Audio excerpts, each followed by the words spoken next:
Okay, so he finally got the new valve on that rolled copper tubing that still went that way, that went underneath the house, and it wasn't in that pipe. It was in a different colored pipe. It was kind of like this color, or a grayish pipe. This one's white. But in any case, he had that in there, and it was about 4:30, and he just could not get it. And he said, where? He says, what kind of floor is it? I said, it's a wood floor. It's a raised floor, and there's a crawl space under it. Under there. He says, I have to get underneath the house. I'm like, oh brother, really? Are you serious?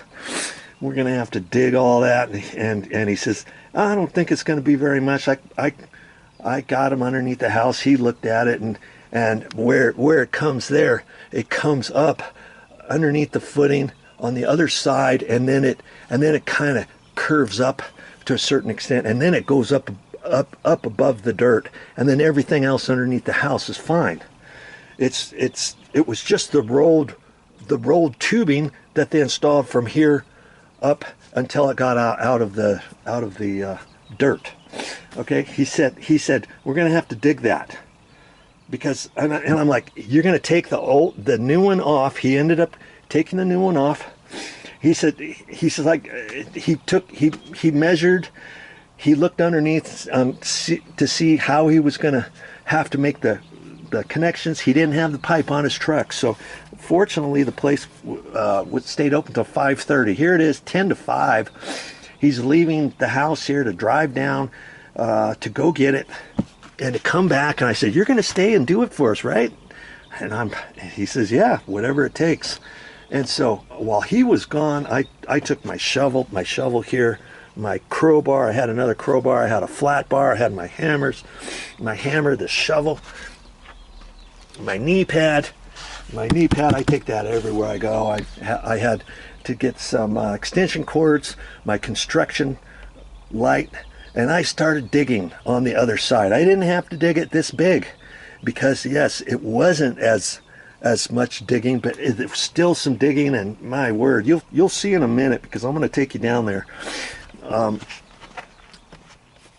and show you what I was up against and all the rocks that came out of there. Well, anyways, he came back. He was on this side, I was on that side, and we took the old sleeve and we tried to put the new pipe. He cut a little piece of pipe for me, and I was on the other side underneath the house. He was over here. It wasn't fitting. I pulled it back out, and then we dug some more, and I had a long flat bar, and we wiggled that around a little bit. Finally we got it.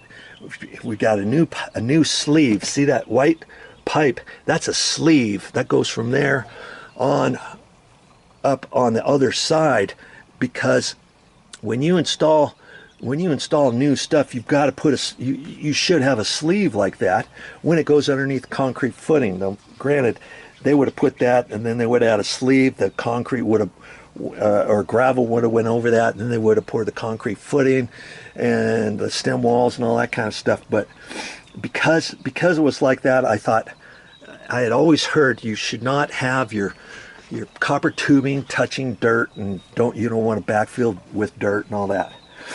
Okay, so he had that extension piece. We slid the new piece there. Son of a gun, he finally got it hooked up, and he was here for another hour and a half when he got here, and we got it all. So I want to show you what I have to do underneath the house. I'm showing you all this stuff because you may have to do something like this too.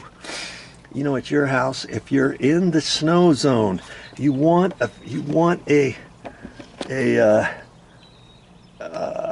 valve like that. If you're having problems with a valve like this, and if your valve is even older than that, you don't want to replace it with a little valve like that. Okay, get one. See how much bigger that valve is? I mean, that thing is big.